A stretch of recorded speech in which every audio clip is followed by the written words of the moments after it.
not taking advantage of it in like a bad way, like take advantage of what these opportunities are. And through this dream of making it in music that took me to back to golf, things like playing the AT&T Pebble Beach Pro-Am every year and getting paired with Jordan Spieth, who, So you know, crazy. after I the know. first or second year I played with him out there, he wins the Masters, the Right. US Open, and then he wins Pebble Beach. And my dad was caddying for me That's crazy. all Holy 72 shit. holes at Pebble Beach next to the number one in the world with your dad and watch him win a PGA Tour event. And you're like, why am I even here? And it's like, oh, yeah, because one day I decided to tell everybody that they're crazy and I was going to move to Nashville and sing some country music. And now dad and I are sitting on the 18th green, like hugging Jordan Spieth when he wins his turn. Like, it's pretty amazing, man. Like, I have a million stories like that have happened that would never have happened if I wouldn't have just like been like, nah, think I'm gonna move to Nashville. So, one fan got 514 emails. I was like, oh my God, this guy probably hates All me. with Venmo requests. It's like, yeah, it's like, I'm a Nigerian prince. Yeah, exactly. From Denver. I'm trying to promote my new single, Tumbleweed. Tumbleweed, please send me $2,000 and I'll Right. send you back 4,000. Right. So I wanted to make a public apology because it wasn't our fault, but I still feel bad for I'm not into spam because I hate spam in my email. Doesn't work. It's So pointless. we're bringing in the guy who had to get 514 emails. Zach, how you doing? Welcome to the show. Thanks. Good to be here. There he is. What's going on, man? Tell me, how were you feeling on that day? Oh, man. I had other stuff going on. I kept getting these notifications. My Gmail pings me every time I get one. So it was one after another. It was filling up my screen. So I tried to snooze it. I guess the snooze can only handle like 100 or so at a time because a few minutes later, here they come again. I was like, oh my no, God. the snooze is broken now. The snooze can't even handle this like bombardment.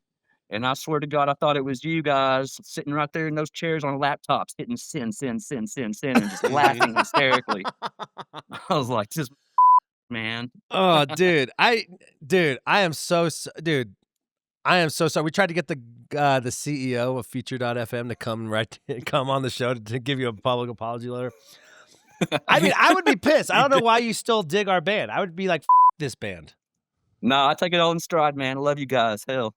Oh yeah, Midwest baby. That's what it's talking about. So I can't believe that. Like, I would hate that so much. I would start hating that band. So you sent me a message, right? You're like, yo, bro, chill out. Oh, he like sidebarred you? I think you sidebarred me, right, Zach? No, it wasn't me. I didn't say anything. I thought it was a prank, and I thought everybody got the same amount of emails. So I just found out that I was just found out I got more than anybody else. You got the most. Like, so out of 2,000 people, so like we pre-saved, what, 5,000 or 6,000 people for the pre-save of the song? Mm-hmm.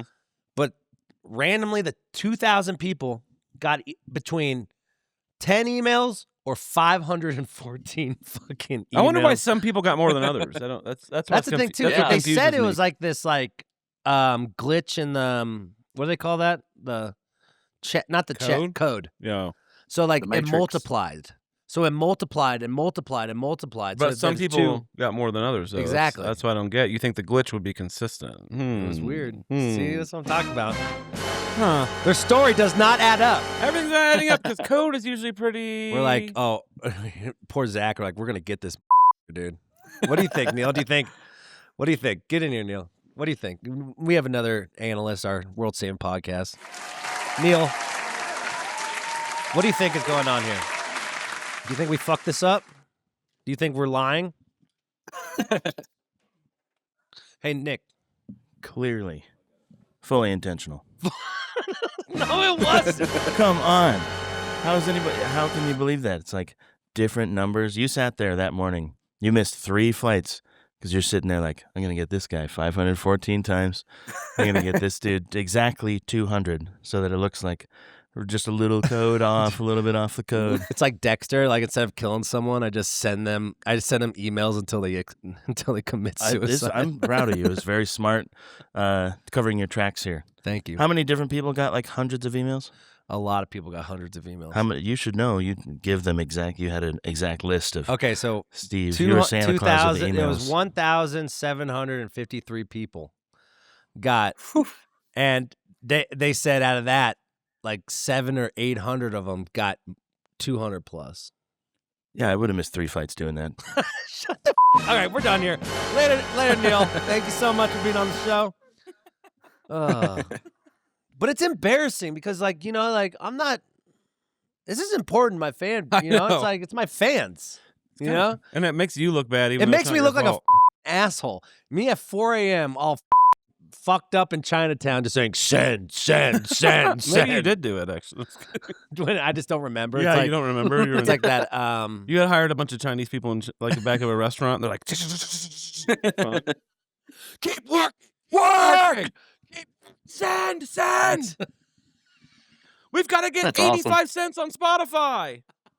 All to make $1.75 on Spotify. So, Zach, for we want to apologize for what happened. So, we wanted to give you a gift, if you don't mind. We're gonna give the option to pre-save it one more time. We're gonna option to pre-save the song one more time. Right on, guys. But we're gonna give you anything you want from the merch table, and we're gonna give you any show you want to go to for the next 5 years. So it's all Dude, you. that's solid. Solid. Dude, Awesome, sorry about the mishap. And I'll send you the blackout dates for that. We'll sing to the black. Yeah. Dude, I'm in the middle of nowhere. I can't get to many shows. Trust me. Where do you live? Where are you? I'm in Atoka, Oklahoma, which is about halfway between Dallas and Oklahoma City. Oh my God! I'm What do you do out there? in the woods. In the woods. What do you do out there? Whatever I want. I love that. Whoa. Is that like a safe behind you? Like, what's going on behind you? Is that a Yeah. safe? Yeah, I'm actually in my office, and that is my safe behind me. Little bit of hunting What's here in a and there. safe? What's in a? Oh, you got some guns in there? A few, yeah. Hell yeah! I'm He's in just Oklahoma, sitting so in he my can say office. that. There- But hey, I wanted to love thank you for. I met you at Hillberry. I don't know if you remember, but before your show, I was stumbling around, tripping in the dark, and I saw who I thought was you. And I said your name, and you looked up, and I was like, "Holy shit, it's really him!" And I just gave you a big hug, dude, and you hugged me back, and man, it just made my whole night. So, and Gave you then we had a sweet 514 set hugs. at Hillberry. It was a great time. Thanks, I love the dude. farm. Zach, you're the man. I want to get into that safe a little bit. Yeah, that safe looks fun. Like, what's going on? He's in like, there? no, you can't open the safe. chill, up chill, there, chill. bro. Yeah, It's yeah, got a little bit of That's a little big bit ass of stuff safe. in there. Damn, we got a big ass safe. No, I appreciate that, Zach. You know, I'm always roaming around in the festival, and especially Hillberry is such. You know, you've been with me for a long time. If you're from Oklahoma, I mean, you've seen me play probably. a ton. Norman. So I just that's why I felt bad. Like the people who pre-save are like my serious. They're your day ones. They're my day ones who always. So I just felt horrible that you got 514 emails in the middle of Oklahoma. So Well, Um, despite matters that, I did not pre-save because I don't pre-save anything. I've pre-saved fuck. albums It before. even It works. adds the whole album to your Spotify list if you pre-save it. So some stuff I don't go through and pre-save, but as soon as it dropped, of course I was listening. love it, dude. See, that's what I'm saying. I tell my fans who don't pre-save ever. Our fan base does. JMC does not pre-save anything. I So you don't- tell them to pre-save because you're trying to be like one of those popular major label I records. just don't think it does anything either. It really. doesn't. It's all smoking. It's either you're famous or you're not. You're either famous or you're not. Yeah. You're basically convincing the label that you have fans. Exactly. Before I'm like, just trust me that my fans are gonna listen to this song. Yeah, you still listen to it, right? You still listen to it, right? He's like, no, I haven't gotten Oh, to yeah. it yet. It's in the safe. It's in the safe. My computer's in the safe. I'll get it. I out. was going to listen to it. Now I'm not. Yeah. Not until I get my merch. Yeah. Well, email Eva. She's going. She's gonna whatever you want on the merch. And I told her whatever shows you want to go to, I'm taking care of it. So Yeah. You're We the love you, best, Zach. Andy, Can you man. I get a love you to death. Can you get a plus one? you can have a plus one too. You can have a plus two. If you want to bring the safe, bring the safe too. Does it roll? Bring the Right safe. on. Hell yeah. No, it doesn't, but it can. Let's go. Too much stuff in there. All right, You buddy. get a plus one, but you have to bring a girl. No, you can bring a Oh, man. I I'm got you. kidding. I got you. I got you.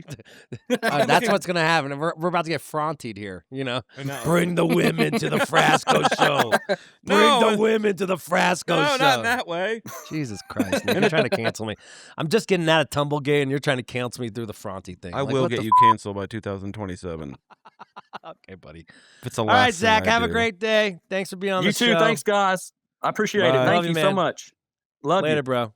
Hell Take yeah. care. Peace, guys. Salt of the earth. Peace. I want to know What what's in a that great safe so guy. bad. I can't stop thinking about that safe. What? The safe is cool. Oh, I can't stop thinking about I it. can't stop thinking about it either. I got a pretty good idea what's in there. What do you think's in there? I can't say. I can't say either. He lives in Oklahoma. You probably It's- can't say what's in there. I'll got show different you guys, but I rules. don't want you to show it to the world. Exactly. yeah. No, we're not showing. No, No, we're not doing don't that. show us. Don't show us. It ain't legal there, I bet. The guns are legal, but I bet the other stuff That isn't. looks fun though. I want a safe. I want a safe so bad. You should get a safe. You would end up locking yourself in there. So we got Jake Owen on the show. Jake. Speaking of safes, Speaking Jake of Owen definitely has a safe. two handsome country boys God, what a handsome country man. on the pod today. Zach's a Pretty very handsome. very handsome country Got a man, good and we beard. got Jake Owen, another handsome country man. You're gonna enjoy this episode. Don't miss out. And then who's next week? Oh, STS9. Yep. Jam band. Do you want to talk before we get off this? How'd you do? What do you mean? How'd I do what? How was the week? You good? I'm good. Tired? I'm great, actually. I've Got been a haircut. sleeping. You look cute. Shaved my head. Looks good. I've been pretty just working on stuff, writing the awards show, making some clips. You know, We got the award show coming up, people. The world saving. everybody's favorite award show. side episode. Do you think Neil regrets working for us now? Yes. No, he doesn't. does he have any- hate it? Do you Yeah. hate? Do you hate working for us? He doesn't have anything better to do. So far, he doesn't listen to interviews. He doesn't care. He just It's noon on a Wednesday in Denver. He doesn't have anything to do, or Thursday. look at him. He's just. I hung out with Scotty Zwang. I talked about you. Where'd you hang out with him at? I went to his house. When? I think he's trying to be cool with me. He's trying to like be cool with I me. don't think he was ever not cool with you. I think. Remember when he called me out at COVID? Oh, COVID doesn't count for anything. I don't think. I think we can all just. He called forget. me a dumb bitch, and he He said did. Okay, that's awesome. he called me a dumb bitch and for not wearing a mask. during Well, the one dance thing party. Scotty likes to do is put his opinion online. He does. Yeah. I told him I'm Team Neil. He's a big fan of those like face the camera. I can't believe that happened. We were talking about that. Scotty was like, I'm like, I really didn't know about the dope pod. I didn't set you up like that. I really didn't know that he was. That was random. That was so random. It's crazy. All right, let's You get out of dumb- here. You we dumb got. bitch. I'm so dumb. Such a dumb bitch. I know. What the? He called you a dumb bitch. I didn't know it was that deep. He's like, you dumb bitch. Well, he likes to be on politics and like talk to the camera and stuff. He's like one of those guys. I know. I can't yell at that because I'm telling everyone to follow their dreams He's on a one of Monday those morning. guys. Okay, gotta go. Bye, guys. Have a great day. Bye. This is a call to action. You guys love this podcast? This is your way to support us. Head over to volume.com/Andy Frasco and support the podcast. It's $5 a month. You're going to get extra podcast episodes, extra Nick episodes, Monday morning motivations, the whole nine. Keep this podcast going because I love doing it and I want to just be part of this forever. We just need your help. So head over to volume.com/Andy Frasco. Subscribe to our Only Frasco podcast because without you, Nick will be on the street. And do you want Nick to be on the street? No, I don't want him to move into my house either. Okay, so you either subscribe to this or Nick will be on the street. All right, bye. Wow. Look at this handsome motherfucker right here. What's up, Jake? How you doing, buddy? Oh man, I'm good. How are y'all doing? I'm doing good. Just hanging in Denver. Finally have a day off. It's all good. Where are you right now? I'm actually just outside Nashville. I live in Kingston Springs, which is like 20 minutes just outside the like downtown Nashville area. Oh, fuck yeah, man. Let's start this conversation there. How much has Nashville changed in the 20 years you've been there? A lot. In so many different ways. You know, obviously the influx of just business and downtown Broadway, that's just changed incredibly. And then when I go down there now, like the buildings they've built down there, I sometimes don't even recognize what road I'm on. It's Yeah. pretty wild.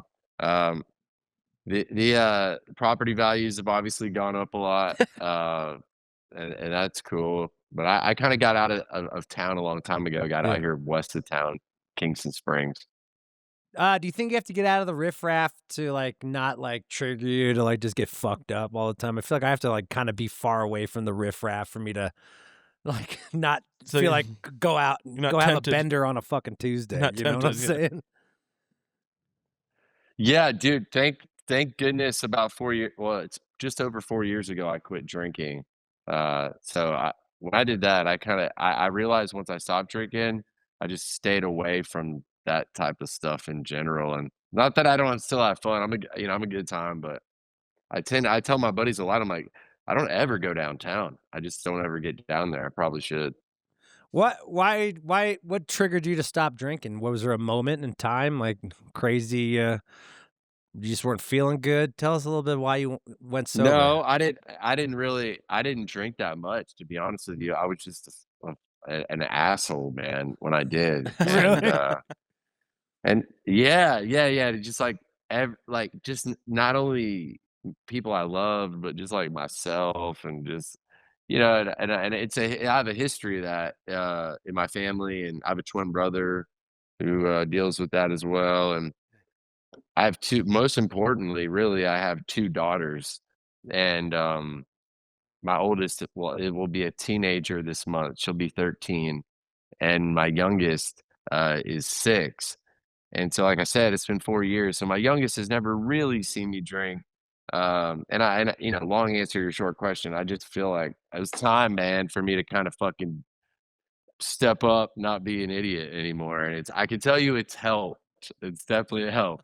Gotta lock in. Gotta lock in. Yeah, I mean, yeah, we're musicians too. We've been doing it for 15 years, just on the road nonstop. And sometimes no one's gonna tell you to lock in besides your fucking self. Sometimes, everyone's gonna be like, "Yeah, do this, do that," And you might not listen to him anyway. yeah, you might not listen to them anyway. So, how long did it? Were you always trying to like tell yourself to lock in on that stuff, or just one time you're like, "Hey, I'm just kind of over this." I think I was just kind of over it. I had enough times of feeling morally like just guilty for stuff that I didn't want. I felt like the only reason I'm feeling bad about this is because I did do some stupid shit last night, but I put myself in the position to do that stupid shit. And it wasn't worth the feeling I had the following day over and over. And I would just feel like that. I was like, this is exhausting to feel this way. And I'm putting myself in this position. So when I stopped drinking, and I don't even preach about it really, but like when I stopped drinking, a lot of my friends noticed about me. They were like, dude, you enjoy it? Like, how do you feel? Like, you look like you're happy. You look like you feel good. And it made me kind of smile internally, knowing that some of my friends have been inspired to honestly do the same thing, because they saw it in me that it like just kind of made my life better. And I think that's been the biggest benefit. You look, it's like you've dealt with your anger issues. You look like, do you have like any advice for like guys like Morgan Wallen who fucking throws his fucking chair out the fucking hotel, or like some of these homies? Like, are you close with this new scene of Nashville, and what kind of advice can you give them when everyone's looking at you all the time? A great question, dude. That's a great question. The difference is, and it does make me sound older. I just turned 44, man. I got my record deal. I think he's 28 now, so he's Something like that. he's old enough to know better, and I think he's getting better. Hopefully, that's part of this whole journey and like maturing and coming up in this business, which can be so weird.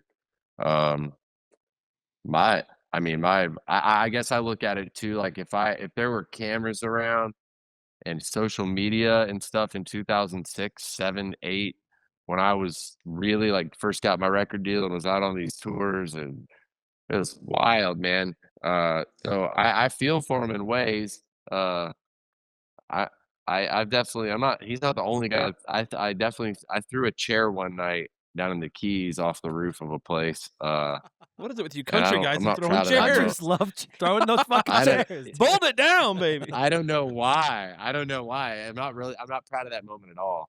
And that's a reason I quit drinking. And anyway, my biggest advice, as you said, would probably be You just gotta like learn from your mistakes. Like it's okay to make mistakes. Yeah. We're all doing that. That's part of what I think as musicians, as you just said, man, like shit, our favorite people that we love in their music, they all fucked up. They've all done like, but it's cool to like the trials and tribulations, so called, of what this journey is all about is like learning from that and moving on forward. And that's kind of my biggest advice would be to just kind of like, okay, man, you can only say sorry so many times, you know. I mean, I that's kind of did true. the same That's for true. myself. I got tired of just saying sorry to people when I realized like, dude, it's on me to own my life and my truth. And that's it. Like we're all grown ass men. You got to do your thing. That's a song title right there. I think there's already been a bunch of songs. Sure. No, but Jake, I hear that, man. It's like, also, are you competitive? Do you have like, are you an athlete? Did you have like that athletic blood in you that made you competitive, or like, talk about that a little bit? Oh yeah. Dude, I'm super competitive with this idea that I'm not, right? Like I think a lot of my friends, I'm competitive in things that I believe that I am good at, and I'm also really honest with myself at why I think I shouldn't be competitive at all in certain things. You know, like I'm like I'm just not that good at that. Why would I be? Why would I think I should compete? But I definitely have the drive in the things that I want to compete in to care enough about competing. And I think that's what gives you nerves. That's what makes you, want to do new things. Like it Right. gives you drive and desire. And so, yeah, I got that. I'm definitely I was an athlete as a kid. Uh, Still like to, What'd you be play? athletic. I wouldn't say I'm an athlete, What'd you play? I played everything, all kinds. I have a twin brother. I have a twin brother, so I played everything from baseball to I played golf a lot. I was a good golfer. My dad's an incredible golfer. My brother and all my best friends played college and professional sports. It was pretty cool to grow up in Florida like that with a bunch of talented people around. Kind of gives you that competitive drive. Who are you more competitive with, yourself or your brother? Great question, man. Myself, honestly, because my brother is my best friend and somebody I lean on, but I think that the understanding between twins is that we is that we have always been in competition with each other. He's my biggest fan, and I'm his biggest fan. But as twins that grew up as competitors, um, you have to understand, I dropped out of college and moved to Nashville, this dream of kind of doing this. And Right. everybody, my family and friends, and were like, "What are you like? Whatever, loser," And Sounds I familiar. moved to Yeah, sounds Nashville, familiar. and my brother got the full ride on tennis scholarship, graduated great. I mean, he's super talented, smart guy. Got his economics and financial accounting degree. Moved back home, got a great job, did the whole thing. And when I got the record deal, like the roles kind of flipped as like, oh, like it, and I kind of it made this thing between my brother and I kind of tough, where I know he loves me, but he kind of resents the fact that like my parents will drop everything to come out on the road and come to some cool place because you know what I mean? Yeah. There's that competitive nature between us. They're not swinging by the Uh, accountant but office. but I would say yeah, but I would say that I'm definitely harder on myself than anything, which is like I think the biggest battle for all of us. Yeah. So like you say you're hard on yourself, and then but earlier years you used to like fucking just be angry and like, what do you think that was rooted from? Because you always feel bad about the things you did, but you still did it. So what do you think? Like when you're fighting with your internal battles, was it like you're fighting to What be something different, or were you fighting to be something you never really wanted to be in the first place? are you guys therapists? This is great, man. We're I not love this. licensed. We're not. We're just in the music industry, so I just understand. Yeah. We're all fucked up, Jake. We're Uh, all just all a little fucked up. We're not sober No, either. dude, you're asking such great questions because I think as musicians, you totally understand this. You know what? Again, great question. And the answer to that would be you said, where does this anger? It wasn't anger. I said this the other day to someone. like, I think it's insecurities. Right. Like, all I've ever wanted to do was be a part of these people and better than myself in music. Like, I'll never be better than anyone. I mean, I'm grateful for what I've done in music, but like, I'm so inspired every day by other people. New music I hear, I'm like, holy shit, I wish I could do that. I wish I could sing like that. I wish I could play like that. I wish, and and that's what makes music us as musicians wanna be better. But moving here to Nashville too, there was this part of me wanting to fit in. I was from Florida. Right. People are like, what do you know about country music? You know, and I think part of that wanting to fit in and prove myself, wanting to prove myself came off as arrogance, which in turn, when I drank, came off even double like arrogance, which was just like, what an asshole kind of dude. And so I've just had a point in my life now where I'm like, kind of fulfilled, and I don't know why I acted like a lad a lot of times, and you know, I've learned from it, but that's where that, like you said, anger. I don't know if there's an anger as much as it was just like I just didn't know any better, and I was Yeah. just being a cocky little kid. Well, yeah, it's like I'm moving to Nashville, and I'm in the jam scene, and I've been writing songs for some of these guys like Zach Brown now and stuff, and I feel the same. I'm like a Jewish guy from the jam scene who's gonna go into country music, Right. you know, and like I already feel like there's a fucking target on my goddamn head for this shit. So it's like that's why I like look back at like the stuff like when you're defending like LGBT communities and and the fucking country scene could not fucking Yeah, handle it. the I was like, backlash, yeah. you know, it's like, why can't we fucking? I mean, you're fucking Jake. I love your tunes. I've been a fan of you forever, and this is like cool that I get to talk to you about this shit because like, why is this scene so fucking judgmental when it's all about peace and love and happiness until it gets down to the nit and gritty? You know? Uh, Dang, you're asking a lot of great questions, and I wish I knew the answer to that. I think the only way to really answer it is to kind of walk it. And like, look, man, when I say walk it, I just mean like own your honesty and who you are as a person. It's okay to feel ways. I don't fault people that feel super left. I don't feel fault people that feel super right. But like, but at the same time, like just like be good to people and humans and promote what I feel like humanity's all about, and that's like acceptance and love and uh I've definitely like I said, dude, I've been so wrong so many times in my life.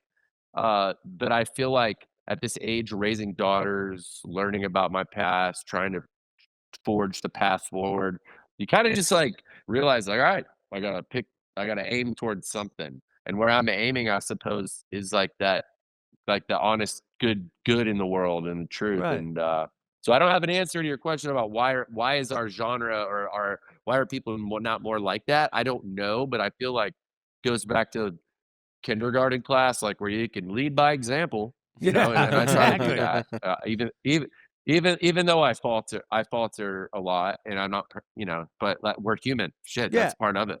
Well, also, you know, going back to that anger thing you're talking about, no one fucking got pissed at Kobe Bryant for fucking having that anger fuel him. Right. No one got pissed at Michael It's Jordan. almost the opposite, actually. Like they're some people lauded need for that it. Yeah. stuff to fuel them to keep moving forward. What's your take on that?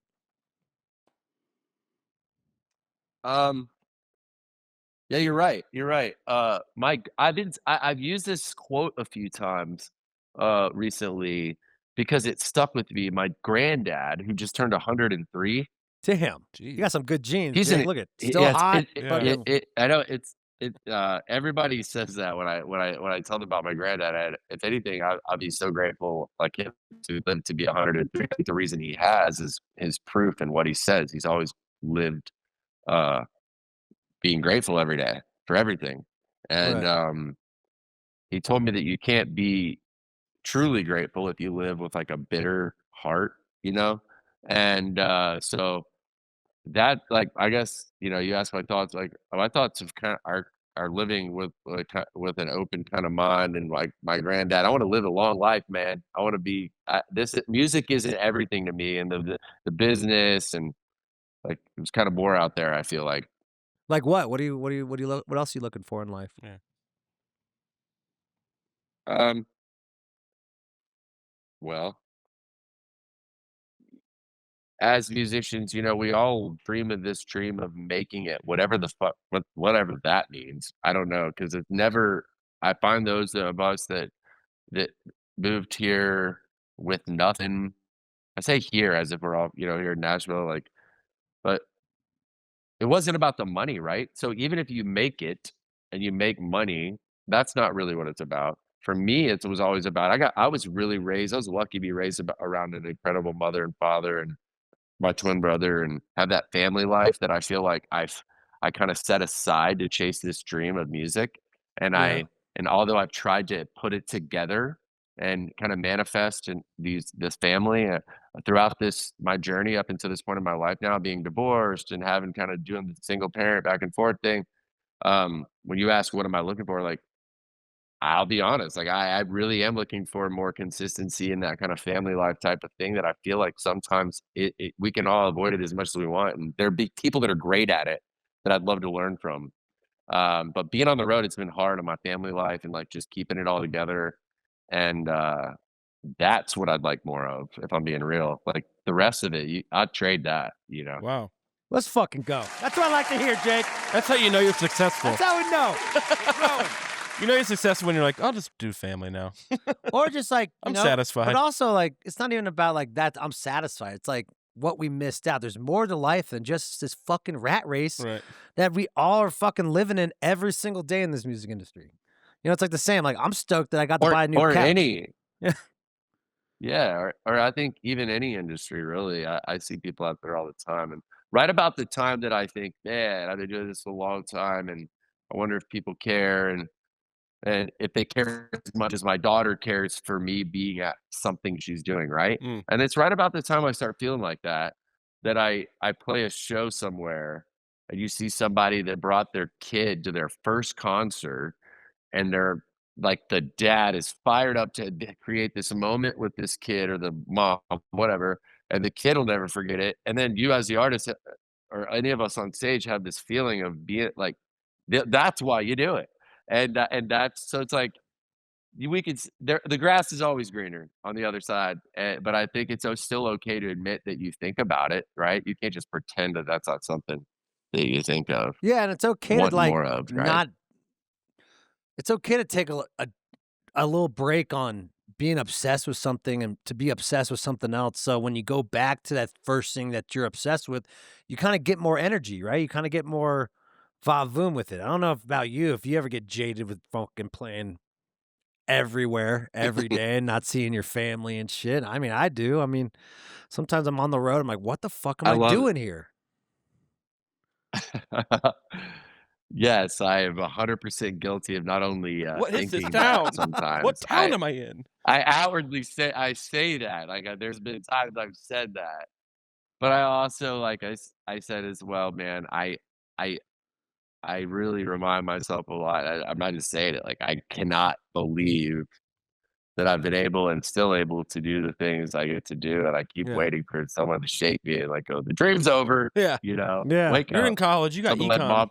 mom flips the light on when you're a kid, and she's like, "Wake up, it's school time." Yeah. Real world starts. Right. I feel like I've been in this really wild dream for a while. I feel pretty lucky for that. So, like, we say that it isn't a dream, but do we still take advantage of the dream sometimes? Um, I don't know. I I don't think I haven't. Just because um, I find that I haven't had it. Not that I could even, but like I don't know. I don't know how I'd have the time. I feel like I'm just keeping up with it all. Like, along with the That's a good. dream That's a good Yeah, comes point. yeah. so many other co- comes along with so many things, right? It's not just like the dream of, like, man, like my like getting back to my kids, even, like, they're a dream, and really that all came along too because of the path of my music. And you know what's weird is too, not to get off track here, but like the dream of when I was a kid playing golf, like, my dad was really great at it, and I think we all wanna do what our dad did, or, like, make him proud with whatever he didn't fulfill, which was, like, he was a great golfer, and he wanted to be a professional, play the Masters, like, that's the National, right? And Like he never did that. So I was like, maybe one day I'll be a professional golfer and I'll make it there one day. My dad can be there and see me do it. Well, I never did that. I quit playing golf, and I'm sure that pissed my dad off. But you Right. know what was really cool was calling him years later when I got an invite to play at Augusta National. And the only reason I ever got an invite to play at Augusta National was definitely not because of my golf game. It was because like somebody knew me because of my music. The one thing my dad couldn't teach me how to do is what took us to the place that he could teach me everything to do.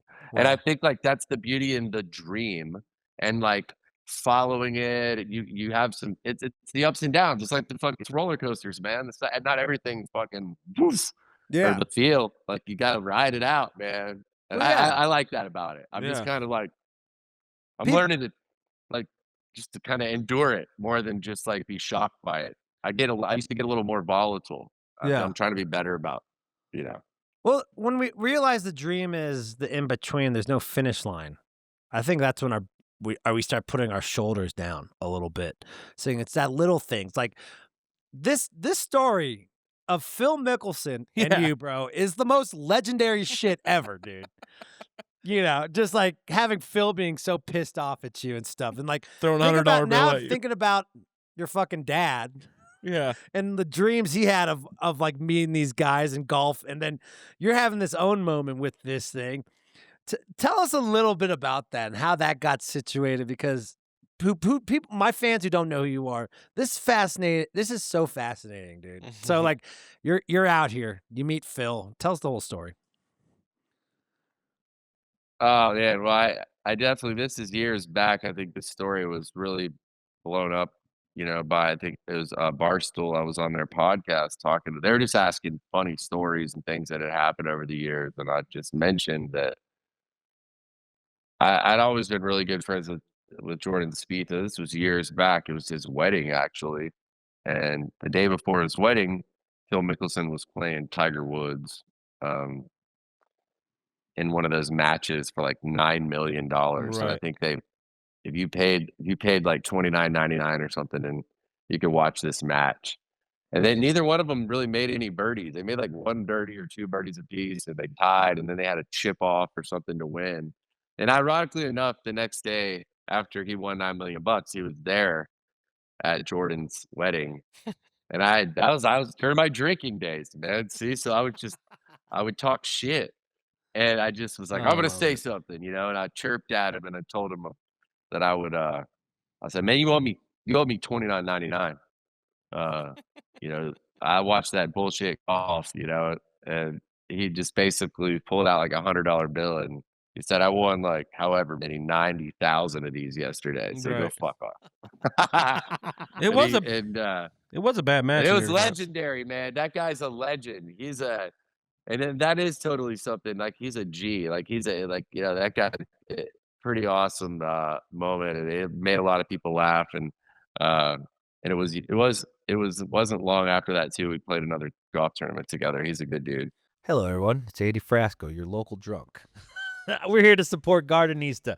Gardenista, our sponsors. So I've been substituting this from Jameson because I like the idea that there's ginger, lime juice, and green herbs in this. So I kind of feel healthy drinking this. I mean, they got all these different ones. Like, I was kind of nervous about this bourbon cocktail, but it's bourbon whiskey, green herbs, lime juice, ginger, and jalapenos. Got a little spice to it, but you put some ice in it, and it's actually a cocktail. And, like, I'm not really good at proportions, so it's already made for you. Look at this. It's cute, too. You could be on your table. Be like, oh, look at you're sophisticated. You want Popov on your kitchen table, or do you want something that's pretty? Gardenista, vodka cocktail. Grab it. Tell them Frasco sent you.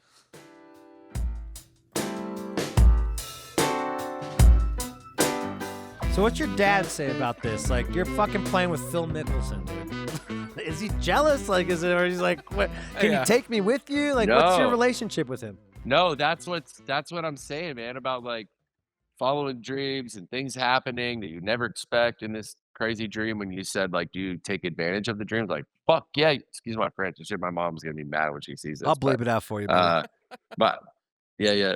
But you taking advantage of the dream means like not taking advantage of it in a bad way. Like take advantage of what these opportunities are, and through this dream of making it in music that took me back to golf, things like playing the AT&T Pebble Beach Pro-Am every year and getting paired with Jordan Spieth, who, So you know, crazy. after I the know. first or second year I played with him out there, he wins the Masters, the Right. US Open, and then he wins Pebble Beach with me as his partner. We didn't win as a team. We finished like second or third, but he won as like the pro, and Oh, my dad was caddying for me. So that's crazy. to really walk all Holy 72 shit. holes at Pebble Beach next to the number one in the world with your dad and watch him win a PGA Tour event.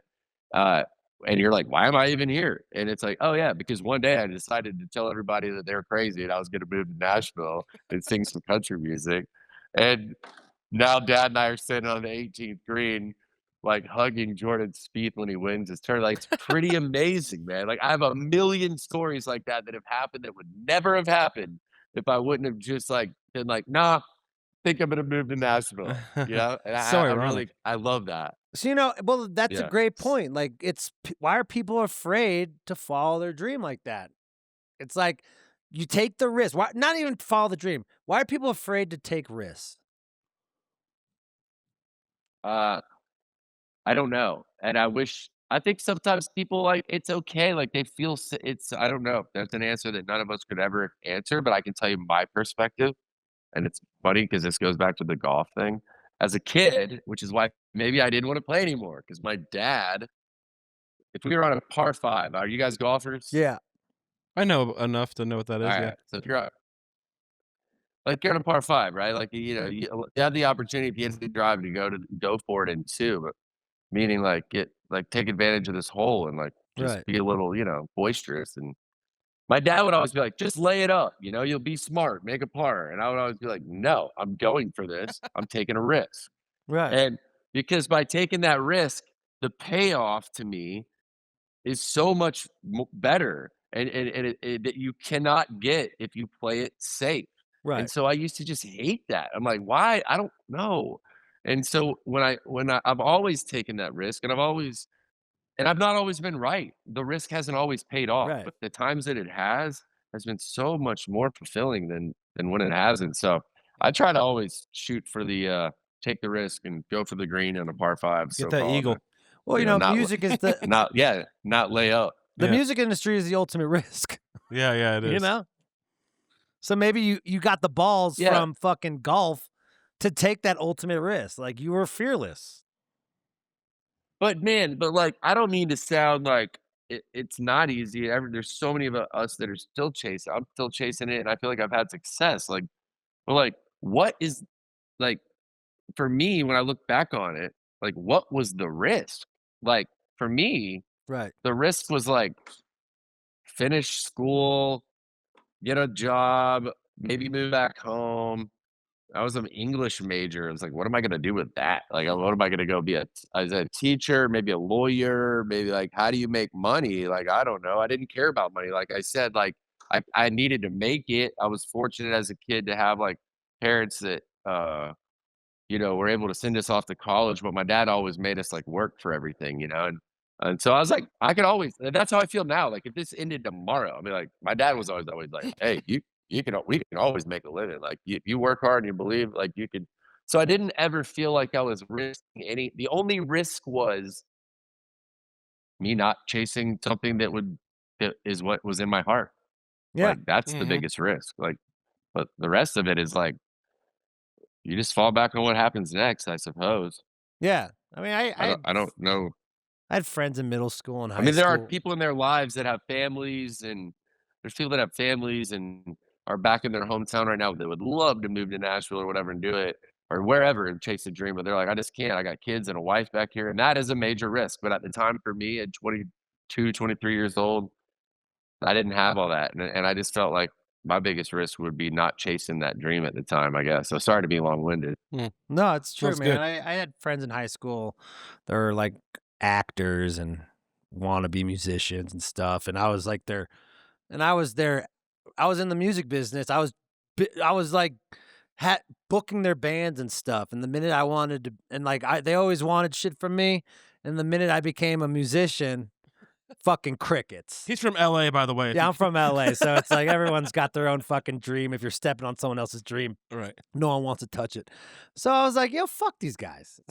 So I was like, I'm going to play in Kansas. I'm going to play in Oklahoma. Right. I'm going to learn a craft and not chase the rabbit's tail if Places I, they if I won't don't have a go. support system. Right. Yeah. So it's like when people say, damn, it's so risky that you're not going to be a music industry guy. I agree with you, Jake. There, risk wasn't part of it. It was just what we knew, right? Because I was an athlete too. And I think that helped shape my career to feel like when I say the idea of fearless, it's like, we take those crazy shots.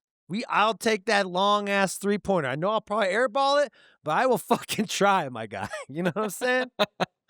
Get my own Yeah, rebound. and it goes back to that whole saying. Like, it's weird to me how later in life sayings that you've heard your whole life that didn't make sense, all of a sudden one day you're like, you ever do that? Where you're like, oh Yeah. shit, yeah, I know what that means. Right.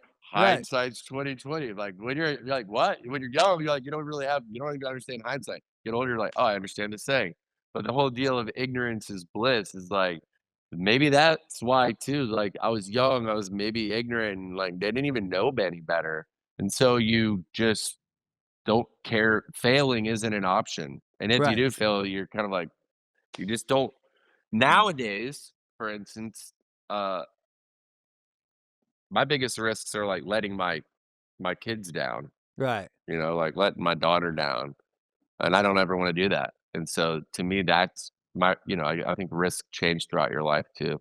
Yeah. Speaking of that, fatherhood, what were some things that you learned from your father that you wanted to do better at as a father?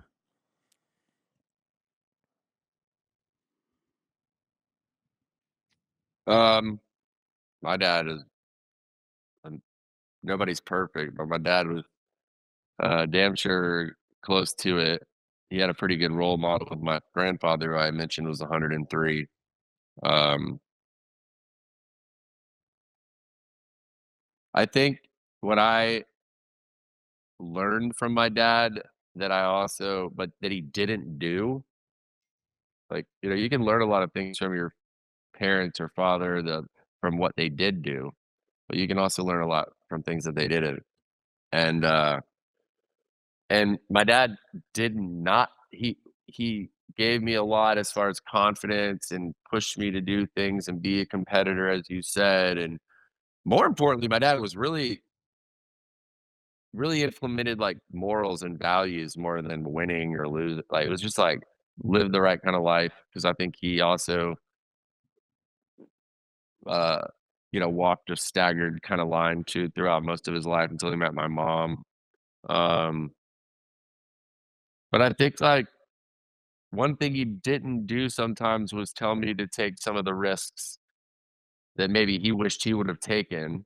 Uh and I think he was really fulfilled when he watched me become what's so-called successful in this business with something he couldn't teach me how to do, right? Yeah. So long answer to your question is like, what I learned is that I want my daughter, my kids to be successful in whatever they want to do. And as a father, the best thing that you can do is just be there for them and those things that they want. And like, I want to be leery about pushing her or either daughter to do anything they don't want to do. And my dad never pushed me to that, but he definitely like wanted me to like like play golf because he was a golfer, right? Or he Right. wanted like that would. But I think like when he finally let go and was like, I'll support you as a father. I won't support you financially, but I'll support you as like I'll support your dream. It was just as fulfilling to him as it was for me, to fulfill a dream on something that he could not teach me how to do. I guess is again. Yeah. No, I mean, I hear that. Like sometimes, like you're lucky you got a great dad who inspiration. A lot of people are like hiding from the Freudian stuff or trying to be Right. someone Yeah. that their dad was, like. Dads are risk averse, So it's like, yeah, it's like, I kind of, it's like respect the shit out of it. Like how high of a pedestal you put your pops. So I want to know a little bit about your brother. Do you guys ever want to beat the shit out of each other? Like, what's there's got to be some we dirt. have. Are you There's got to be some dirt. Are you Jake. identical? Are you identical? Yeah, if Yeah. you're identical, We you're have. the popular kid. You know, is he jealous of you? No, yeah. No, we Jared's a stud, and he lives back in our hometown, and he just had his first child. He has a baby boy. He named Nash because he brought his wife up here for the first time, where they kind of had their first date. So Nash was pretty appropriate, and That's pretty cool. he's just a good dude. He's my biggest fan, like I said. He's caused me a lot of chaos and headaches throughout the years. Y'all ever fight But each he's other? definitely had a lot of fun. Oh yeah, multiple times. What was the and- worst blowout? and probably like, you know how everybody goes out when you go home, we used to, at least, like you go out the night before Thanksgiving, everybody's like you haven't seen in Oh, a yeah. while from Oh, yeah. college back in town to see their family, and then everyone goes to the bar. You know, after you spend the like so-called day with the family on that day before Thanksgiving, just knowing you're just gonna get just shit housed at the Yeah, bar yeah. with all Yeah, your that's friends it. you haven't seen Ours in a was while. Sagebrush Cantina. Yeah. Yeah, ours was Riverside Cafe, and we would go there, and we got super hammered. And I don't even remember what we were fighting about. It was usually about that brotherly thing, like, "Oh yeah, man, whatever you want to do," or it's because it's what you want to do. Right. And we just got in a full on fist fight, and he like busted my nose pretty good. I was bleeding. I thought I couldn't really breathe out of it. My eye, and his eye Jeez. was like swollen or whatever. But then we had to go to the next day to like family Thanksgiving and explain why. Yeah. we And were you're both looking hungover. like And you're that. hungover, Yeah. strung out. Like, yeah. Has he ever- Yeah. So we scrapped for sure. Does he ever go to music festivals and pretend to be you to get some of the shine? That's what I would do if I had a famous twin.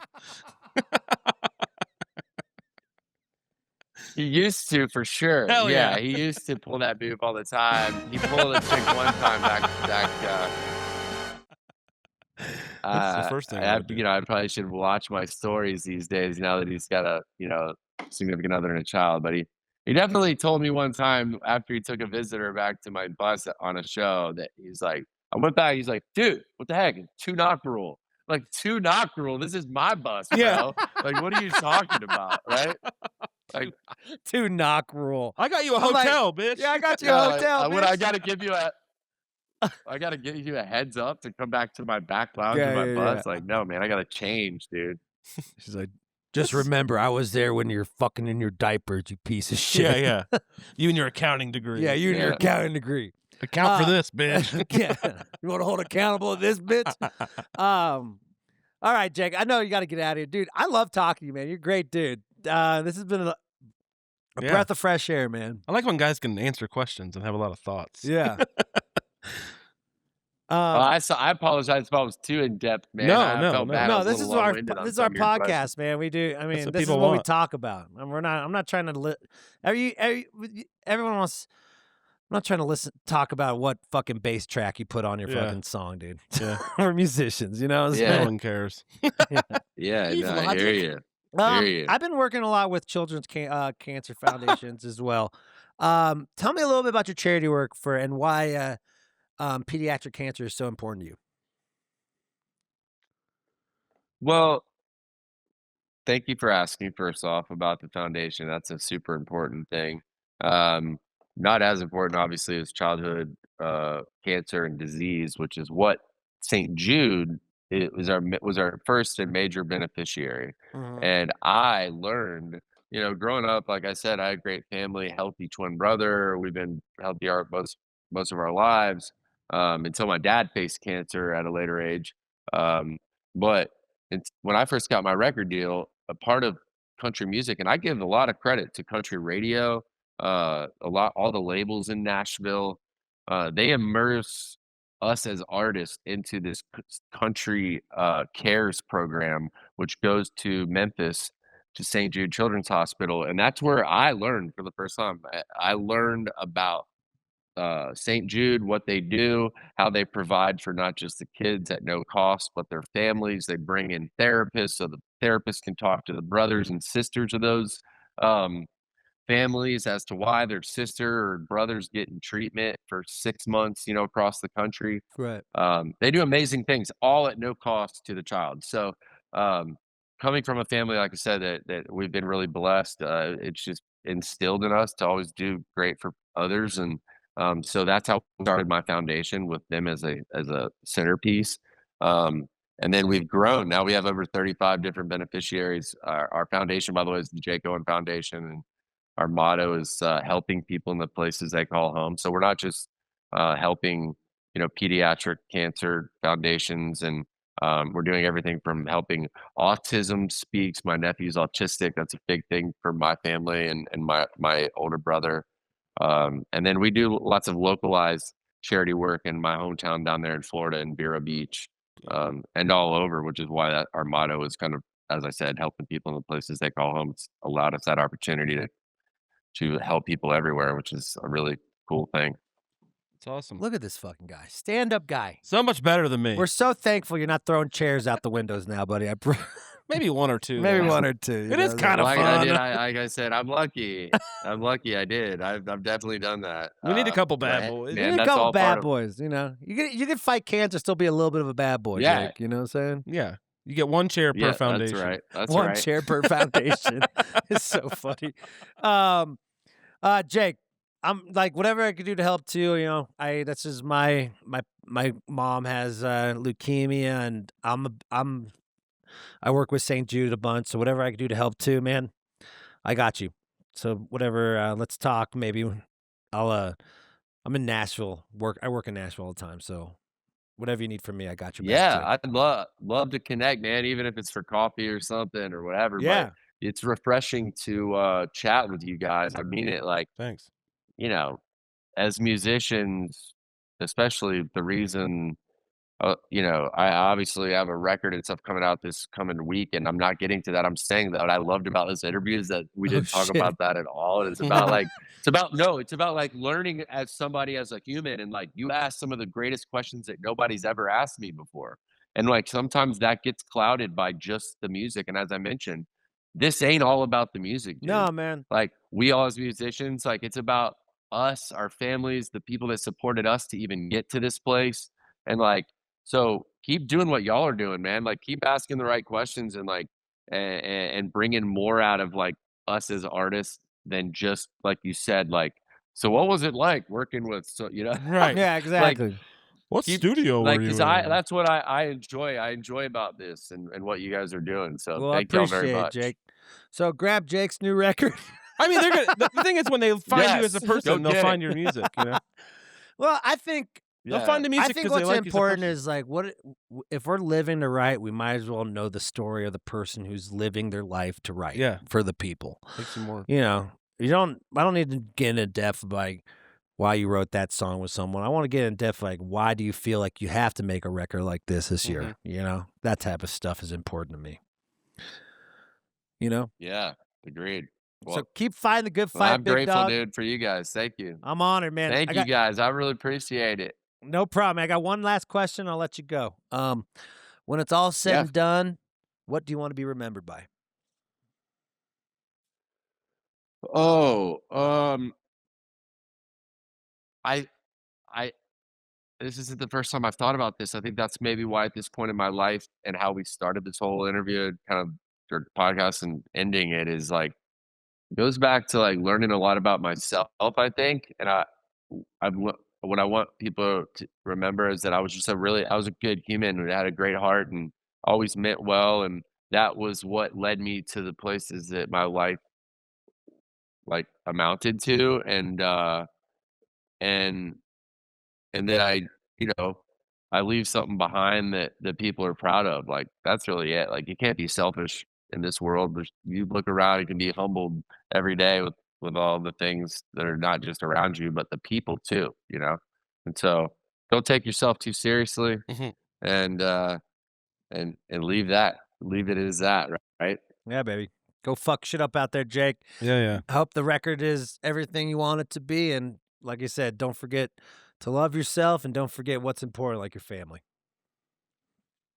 Yeah, man. Well, thank you guys. I really appreciate it. I'll Rock and see roll, you, baby. hopefully soon. I'll see you soon, bud. Yeah, I'll right, I'll guys. message you on Instagram and I'll give you my number. So we good. Come to Denver, fool. Hell yeah. Gang. All right, bud. Have a Love great to. one. Thank you. All right, man. See you guys. See you, Later. man. Later, bud.